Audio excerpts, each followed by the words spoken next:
आपण पाहत आहात नाशिक खबर न्यूज, जनतेचे हक्काचे व्यासपीठ। पोलीस अधीक्षक नाशिक ग्रामीण यांची महत्त्वाच्या गुन्ह्यासंदर्भात पत्रकार परिषद। नाशिक ग्रामीण पोलीस दलाच्या वतीने महत्त्वाच्या गुन्ह्यासंदर्भात पोलीस अधीक्षक यांनी पत्रकार परिषद घेऊन सविस्तर माहिती दिली। भावली धबधबा येथे पर्यटनासाठी गेलेल्या नाशिकमधील एका कुटुंबावर झालेल्या जीवघेण्या हल्ल्याप्रकरणी पोलिसांनी तातडीने कारवाई करत 9 आरोपींना अटक केल्याची माहिती यावेळी देण्यात आली। पोलिसांच्या माहितीनुसार कुटुंबातील एका तरुणीची छेड काढल्याच्या कारणावरून वाद झाला। त्यानंतर आरोपींनी कुटुंबाचा सुमारे 10 ते 15 किलोमीटर पर्यंत पाठलाग करत लाकडी दांडे व लोखंडी रॉडच्या साहाय्याने हल्ला करण्याचा प्रयत्न केला।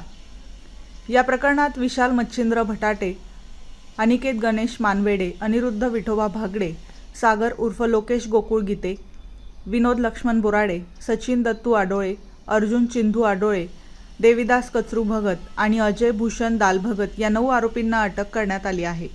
तर कैलास भागडे, आकाश भोईर आणि तुषार कडू हे फरार असून त्यांचा शोध सुरू आहे। फरार आरोपी आकाश भोईर याच्या विरुद्ध यापूर्वी खुनाचा गुन्हा दाखल असल्याची माहितीही पोलिसांनी दिली। पत्रकार परिषदेत अशा घटनांवर कठोर कारवाई करण्यात येईल, तसेच पर्यटन स्थळांवर कायदा व सुव्यवस्था अबाधित ठेवण्यासाठी विशेष उपाययोजना केल्या जातील असेही स्पष्ट करण्यात आले।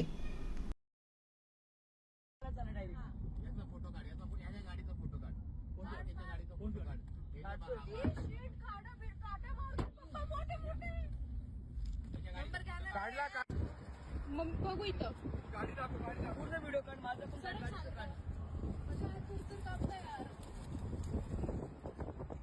शेट मागची काच पण तोडली त्यांनी हे मागची पण काच माझा भैया अगर हमने चाहा ना अपना ओडे भी नहीं करता उनकी लाइक भी नहीं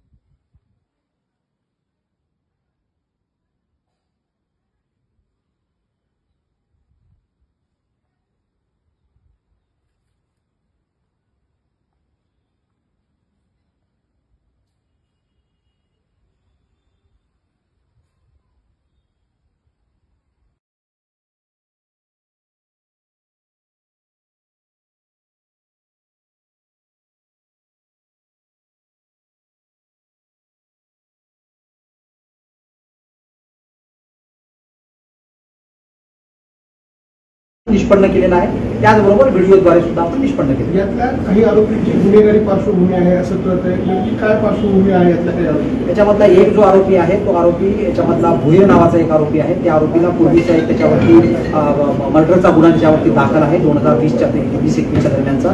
तर त्याच्यामधला तो आरोपी आहे। त्या व्यतिरिक्त आणखी असं कुठल्याही आरोपीचं बाकी कोणाचे क्रिमिनल रेकॉर्ड नाही आहे, एकाच आरोपीचा आहे। तर त्या अनुषंगानं जो आरोपी आहे त्या सगळ्या आरोपीच्या अनुषंगानं आपण खात्री केलेली आहे आणि त्या अनुषंगानं आपण याच्यामध्ये अतिशय कडक कलम लावून महिलांच्या कुठल्याही प्रकारचं, त्याचबरोबर पर्यटनावरती असा प्रकारचा कुठलाही परिणाम होणार नाही। त्याचबरोबर एकंदरीत ह्या अनुषंगानं आपण अतिशय कडक कारवाई जी आहे ती कडक कारवाई आपण करतो। पर्यटन स्थळावर यापूर्वी यापूर्वी आपण काय आदेश काढलेले आहे, या अनुषंगाने जो घटना घडलेली आहे या घटनेच्या पार्श्वभूमीवर तुम्ही काय यापूर्वी दक्षता घेतली होती? आपण म्हणताय ते एकदम बरोबर आहे की आपण जर कंप्लेंटची आपण जर बोललो तर तेव्हा त्यांनी सुद्धा त्या ठिकाणी लोकल पोलीस स्टेशनला त्या ठिकाणी पहिल्यांदा ज्या ठिकाणी आपण चौकी आहे, त्याचबरोबर आपला बंदोबस्त पॉईंट आहे, ज्या ठिकाणी एक्झॅक्ट धबधबाणी आहे, अशा प्रकारचा आपला वेगवेगळ्या परिसरामध्ये आपण अशा प्रकारचा बंदोबस्त लावतो। त्या दिवशी पण पोलीस होते, त्या दिवशी पण पोलिसांना भेटले। तर पहिल्यांदा वादावादीचं ठिकाण त्या ठिकाणी झालं होतं आणि नंतरचं जे पर्यावरण आहे 7 ते 8 किलोमीटर पुढे गेल्यानंतर ज्या ठिकाणी रस्ता आहे त्या ठिकाणून तो ॲक्च्युली या ठिकाणी भांडणाला जी काच फोडणे आणि गाडीवरती हल्ला करणे आणि त्यांच्यावरती हमला करणे हा जो प्रकार आहे 7-8 किलोमीटर पुढचा आहे। त्याच्यामुळे जो आहे तो त्यामुळे नंतर मग त्याच्यामध्ये तशा प्रकारची क्रिया झाली। पण आपण म्हटल्याप्रमाणे बंदोबस्त जो आहे तो आपण अशा प्रकारचा पर्यटनाच्या ठिकाणचा बंदोबस्त जो आहे तो नेहमी आपण त्या ठिकाणी लावतो। ही सुरुवात कशी झाली होती सर? ही सुरुवात कशी झाली होती? हा वाद जो आहे तो नेमका कसा सुरू झाला होता? त्या वादाचं जे आहे त्या अकॉर्डिंग टू कंप्लेंट जे आहे ते अशा प्रकारचा जे वाद आहे त्या ठिकाणी एका इसमाने ज्या ठिकाणी त्या शिट्टी वाजवण्याचा प्रकार झाला आणि त्यानुसार त्या ठिकाणी पहिल्यांदा वादावादी झाली आणि ते इसम निघून गेल्यानंतर त्या ठिकाणी जे आहे ते अशा प्रकारच्या लोकांना त्या ठिकाणचे इतर जे लोक होते ते इन्व्हॉल्व झाले आणि तिथे मग पुन्हा दुसरा वाद तयार झाला आणि त्या वादामधून हे पर्यावरण झाले। सर, विशेषतः हे जे पर्यटन स्थळ आहे त्यामध्ये भोवली असेल किंवा पहिल्याचा परिसर आहे, इथे मद्यपीचा वावर राजरोसपणे आहे. इथे जे हॉटेल्स आहेत, ते ढाबे आहेत, इथे राजरोसपणे दारू पिली जाते, दारू दिली जाते आणि मटणाची दुकानाच्या नावाखाली मोठ्या प्रमाणात तिथे मद्यपीचा वावर पाहायला मिळतो. ग्रामीण पोलिसांकडनं पुढच्या काळामध्ये अशा घटना टाळण्यासाठी काय कारवाई केली जाणार आहे? याच्यामध्ये आपण अगोदरपासूनच ही कारवाई जी मद्यपींचा आणि याच्या संदर्भातली आपण कारवाई ठोसप्रमाणे करतो आहोत. की आपण ज्या वेगवेगळ्या ठिकाणची जी आहेत, आपल्याकडे 2 महत्त्वाचे ठिकाणं आहेत, पहिली परिसर असेल किंवा बाहुली डॅम असेल, तर त्या ठिकाणची आपण ही कारवाई दारू पिणाऱ्या इस्मावर आपण कारवाई करतो. आपण नाकाबंदी पण लावलेली आहे. नाकाबंदीच्या अनुषंगानं आपले फिक्स पॉईंट पण असतात आणि त्याच अनुषंगानं जे आहे ते पर्यटकांसाठी आता विशेष त्याच्यामध्ये पुन्हा आणखी त्या ठिकाणी अशा प्रकारचे जे महत्त्वाचे पॉईंट्स आहेत त्या ठिकाणी आपण बंदोबस्त जो आहे तो बंदोबस्त आपण वाढवणार आणि एकंदरीत जे आहे ते कुठल्याही पर्यटकांना घाबरण्याचं काही कारण नाही. अशा प्रकारची घटना जी आहे ती घटनेची पुनरावृत्ती कुठे होणार नाही आणि अचानक काही घटना तयार होणार नाही त्या संदर्भात आपण पूर्ण प्रिकॉशन त्या ठिकाणी. आरोपी कसे सापडले? हे जे आरोपी आहेत हे आरोपी आपल्याला पहिल्यांदा आपण जेवढा काही आपल्याकडे व्हिडिओ आला, आरोपींची ओळख कोणाची नव्हती, आपण व्हिडिओच्या माध्यमातून त्याचप्रमाणे टेक्निकल अनालिसिसची मदत घेऊन आपण रात्रभर त्या ठिकाणी प्रत्येक व्हिडिओ प्रत्येक बारकाईनं बघून आणि टेक्निकल अनालिसिस करून आपण याच्यामध्ये कोण लोक इन्व्हॉल्ड आहेत त्या सगळ्या लोकांची माहिती आपल्याला पहिल्यांदा त्या पद्धतीने मिळाली. त्यानंतर आपण वेगवेगळ्या आरोपींना जे आहेत ते वाड्याचा परिसर, भिवंडीचा परिसर, त्याचबरोबर जे आहेत ते एका ठिकाणी लॉजमध्ये जे होते ते दुसऱ्याच्या नावाने जाऊन राहिलेले होते, त्या अनुषंगाने आपण सगळे प्रयत्न करून ह्या आरोपींना जे आहे ते आपण ताब्यात अंबड पोलीस स्टेशनमध्ये मदत in the sense Ambad police स्टेशनची मदत हा मुद्दा जो आहे. अंबड पोलीस स्टेशनमध्ये हे सगळ्यात पहिल्यांदा फिर्यादी जी आहे ते फिर्यादी त्या ठिकाणून निघाल्यानंतर अंबड पोलीस स्टेशनला हे पहिल्यांदा फास्ट त्या ठिकाणी आले. अंबड पोलीस स्टेशनला हा रात्री गुन्हा रजिस्टर झाला.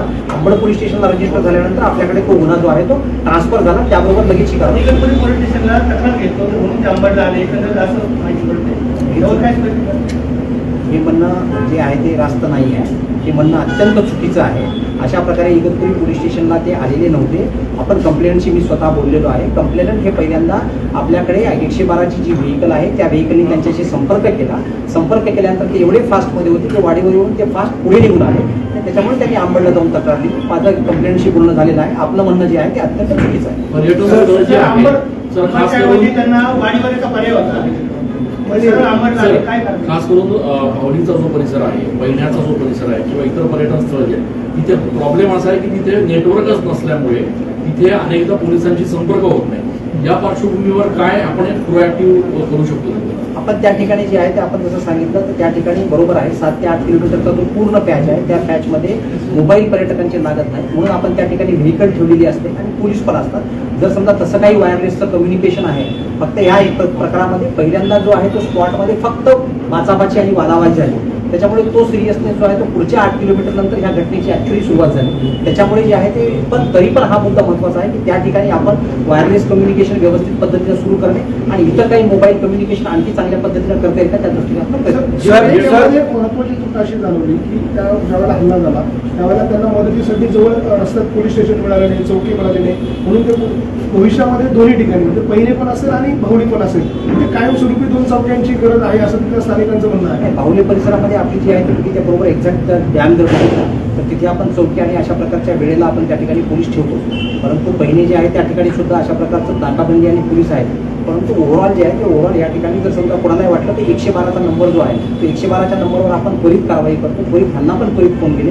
1832ला फोन गेल्यानंतर आपण त्या ठिकाणी कारवाई त्या ठिकाणी केलेली आहे. परंतु हेच फास्ट होते त्यांनी पण तसं सांगितलेलं आहे. त्या दृष्टीने पण आपण पुढचे प्रयत्न रस्त्यावर मोठ्या प्रमाणात लॉजिंग झालेले आहेत आणि या लॉजिंगच्या बाजूला ही टार्गेट पोरं नेहमी असतात. त्यातून गुंडगिरी कुठल्या ठिकाणी नाशिक त्र्यंबक रस्त्यावरती लॉजिंग आहे किंवा अशा इगतपुरी भागात पण असे लॉजिंग सुरू झाले. ही सगळी गुंडगिरी तिथून सगळी हे जे आहे ते हे लॉजिंग मधला कुठलाही हा विषय नव्हता. पण तरी तो हा विषय जो आहे तो त्या ठिकाणच्या लोकल काही मुलांनी त्या ठिकाणी व्यवसायाच्या दृष्टीने थांबलेल्या मुलापासून हा सुरू झाला होता. परंतु लॉजिंगच्या दृष्टीनं आपण नाशिक त्र्यंबकेश्वरच्या भागामध्ये जी काही लॉजिंग आहे त्या लॉजिंगवाल्याला आपण त्याप्रमाणे नोटिसेस दिलेल्या आहेत. लॉजिंगची आपण अचानक तपासणी करतो आणि काही आपण डिकॉय वापरून पण तपासणी करतो जेणेकरून त्याच्यावरती लॉजिंगच्या परिसरामध्ये आपण आता मध्यंतरी 4 कारवाया पण केलेल्या आहेत. तर त्या अनुषंगानं पण आपल्या कारवाया लॉजिंग असतील अशा प्रकारचे इलिगल कुठले रेस्टॉरंट्स असतील कुठे इलिगल दारू विक्री असेल ह्या पद्धतीने जे आहे ते आपण नक्की त्याच्यावरती ठोस कारवाई जी आहे स्वरूप पाहता नको का अंतर्गत किंवा अशा स्वरूपाने काही प्रास्ताविक आहेत का कारवाई? आता हे जे आहे ते ज्या काही सिरियस आपण सेक्शन्स लावलेले आहेत ते त्यासाठीच लावले आहेत की जेणेकरून याच्यामध्ये भविष्यामध्ये आणखी काही स्ट्रिक्ट ऍक्शन जी आहे स्ट्रिक्ट ऍक्शन आपल्याला कशा पद्धतीने घेता येईल, तर त्या पूर्ण प्रक्रियेची छाननी करून आपण त्या पद्धतीने पुढे याच्यात आणखी सर बोलण्यापर्यंत त्या आरोपींनी पाठलाग केला. एक आरोपी आहे, तो एक आरोपी अद्याप आपल्याला भेटलेला नाही, परंतु याच्यामध्ये जे गाडीवर चढणार आहे, त्याचबरोबर दगड फेकणार आहे आणि स्टिकनी मारणारा जे इतर आरोपी आहेत, अशा प्रकारचे 4 वेगळे आरोपी आपल्याला भेटलेले आहेत. जो एक आरोपी आहे, जो त्याच्यामधला जो सांगितला की जो त्याच्यातला एक आरोपी भिवंडी वाडा परिसरामध्ये, तो अद्याप आपल्याला भेटलेला नाही. त्या दृष्टीनं आपल्या टीम ज्या आहे त्या सगळ्या त्या भागामध्ये आपल्या सर गोंद्यापर्यंत त्यांचा पाठलाग झाला, हल्ले होत होते, महामार्गावर हा सगळा प्रकार घडत होता. आपल्या ग्रामीण पोलिसांची एकही टीम त्यांना इंटरसेप्ट करू शकली नाही तिथे एवढ्या 30-40च्या. पुन्हा आपल्याला सांगतो की आपल्याला जे आहे ते आपल्याला ज्या वेळेला फोन आला त्यावेळेस त्यांनी तो पास केलेला होता पिरियड, आणि त्यांचा जो फोन झाला तो फोन 18:32 फोन आहे, तेव्हा ते पास केलेले होते. आणि तेव्हा आपण जेव्हा त्यांना संपर्क केला तेव्हा ते आपल्या संपर्कापासून ते म्हटले की आम्ही पुढच्या पोलीस स्टेशन पुढे शहरामध्ये आम्ही पास झालेलो आहे. त्याच्यामुळे आपण त्यांना 2 वेळा संपर्क करण्याचा प्रयत्न केला. हे त्यांना पण माहिती आहे. त्यांनी पण पोलिसांबद्दल जे आहे ते पोलिसांनी त्यांच्याबद्दलची जी कारवाई केलेली आहे, पोलिसांचा त्यांचा जो संपर्क झालेला आहे, आपल्या माध्यमातूनच त्यांनी सांगितलं आहे की पोलिसांच्या कारवाईबद्दल ते समाधानी आहेत आणि पोलिसांचा त्यांचा संपर्क झाला. टोल नाक्यावर पण त्यांना कुठे सुरक्षा मिळाली, तिथेही हजर झाला टोल नाक्यावर, मोठी टोल नाक्यावर. मोठी टोल नाका किंवा आजूबाजूच्या परिसरामध्ये आहे, त्या परिसरामधला तो जो एक्झॅक्ट पॉईंट आहे टोल नाक्याचा किंवा त्या परिसरामध्ये तिथे जे आहे तिथे गाडी थांबवण्याचा प्रकार झाला, त्या प्रकारामधला पण आपण आरोपी ताब्यात घेतले. सर एकूण आरोपी किती होते, त्यातले किती त्यांनी 6 ते 7 आरोपी आपल्याला सांगितले होते, परंतु यामधून आपण निष्पन्न करून आतापर्यंत आपण 9 आरोपी ताब्यात घेतलेले आहेत. त्याच्यामध्ये आणखी सुद्धा आपल्याकडे 2-3 आरोपींची नावं निष्पन्न झालेली आहेत आणि त्या अनुषंगाने आणि मदत करणारे जे आहेत, कुणी शेल्टर दिला त्या सुद्धा लोकांना आपण याच्यामध्ये आरोपी करतो किंवा त्यांना पळवून लावण्यास कुणी मदत केली, जेणेकरून अशा प्रकारच्या घटना ज्या आहेत त्या घटना कुठेच पुनरावृत्ती होणार नाही आणि त्याच्यामध्ये कडक शासन होईल. त्याचबरोबर आता जसा मोकाचा विषय निघाला त्या अनुषंगाने आपली याच्यामध्ये काय काय त्याच्यामध्ये सेक्शन्स लागू शकतात. आता डेकॉर्टी आपण लावलेला आहे, विनयभंगाचा आहे, त्याचबरोबर आपला अटेम्प्ट टू मर्डर आहे, अशा प्रकारची सिरियस सेक्शन, कमिट सेक्शन आणि इतर जी सेक्शन आहे आपण ती पण लावू.